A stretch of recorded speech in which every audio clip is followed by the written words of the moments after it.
بھی اور اکانومی بھی سب کور کرتے ہیں. مجھے یہ بتائے گا کہ یہ انڈیا کی طرف سے جو تھریٹ پرسیپشن ہے اور خاص کر کے وہ مختصر جنگ جو کہ طویل نہیں ہوتی مگر وہ جنگ ہوتی ہے, اس کا کتنا ہمیں پریپریشن پولیٹیکل لیول کے اوپر بھی اور ریاستی طور پہ بھی عوام کی سطح پہ کیا ہمیں اس وقت جس کے لیے ہمیں تیاری کرنی چاہیے؟ شکریہ اسما. اور یہ آپ نے بات درست کی کہ آپ کے جو باقی مہمان ہیں ان کی جو رائے میں وزن ہے, چشتی صاحب ہیں یا محمد علی صاحب ہیں یا عادل نجم صاحب ہیں, تو ان کے سامنے تو تھوڑا سا I feel a little insecure کہ میں کیا رائے دوں. آپ کی اپنی فیلڈ ہے, آپ اس پہ ضرور بات کریں. لیکن دیکھیے میری ان جیسے ایکسپرٹ سے بات کر کے جو مجھے سمجھ آئی ہے تھوڑی اپنی بھی ریڈنگ کر کے, وہ یہ کہ یہ جو دو آپ نے ابھی اگزامپلس دیے نا کہ ایک اسرائیل کا اٹیک ایران پہ اور ایک جو امریکہ نے جو انڈیا نے کیا, دیکھیے دو لیسنز ڈرا کیے ہیں ورلڈ نے بشمول پاکستان کہ ماڈرن وارفیئر میں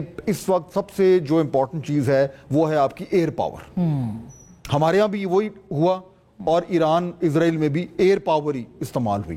دوسرا ہے میسائلز, یعنی بیسیکلی ایریل وارفیئر ہو رہی ہے.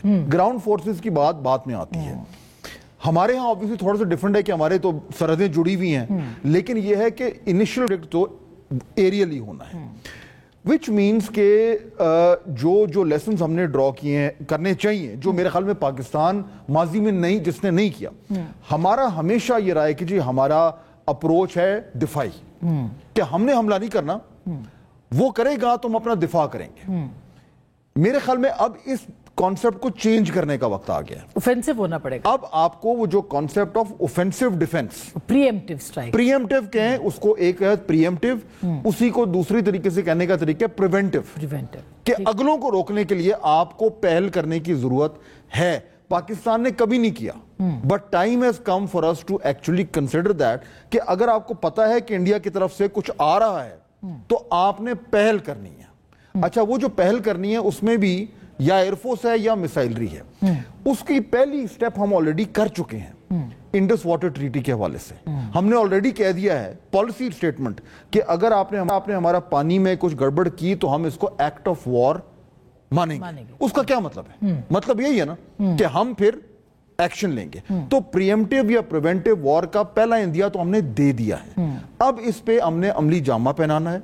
اور سب سے امپورٹنٹ چیز آسما وہ یہ ہے کہ ہم نے اپنے انٹرنیشنل بیانیے کے ذریعے پہلے سے وہ ہے ہمارے دنیا کو ابھی نہیں ہے, دنیا کو باور کرانا ہے کہ کل کو اگر ہم پریمپٹیو سٹرائک کریں انڈیا پہ تو اس کی یہ وجہ ہے, اور ہمارے لیے وہ کانسیپٹ آف جسٹ وار کہ ہم حق بجانب ہوں گے وہ کرنے کے لیے, وہ بیانیہ ابھی نہیں ہے. اس بیانیے کو بنانا ہے. تو ایکچوئل چیلنج ہمارے لیے دو ہیں.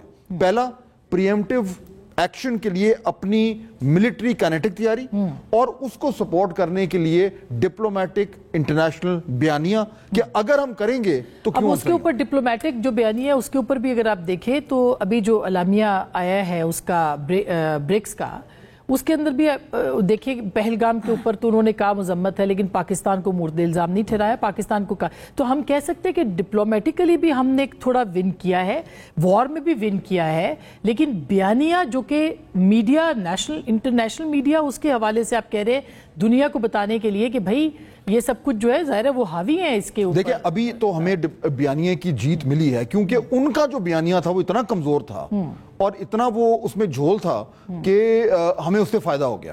لیکن ہم نے اب پلان کرنا ہے نیکسٹ کانفلکٹ کا جو کہ ہونا ہے. نیکسٹ کانفلکٹ کے لیے ہم نے یہ انتظار نہیں کرنا کہ وہ کچھ کریں گے تو پھر ہم کہیں گے دیکھیں جی ہمارے ساتھ تو بڑی انہوں نے زیادتی کی ہے, ہم تو وکٹم ہیں. نو, you have to strike first. اور اس کے لیے اب ایک نیا بیانیہ بنانا ہے. یہ جتنا ٹائم ہے نا between now and the next conflict, اس کو ہم نے اس طریقے سے استعمال کرنا ہے.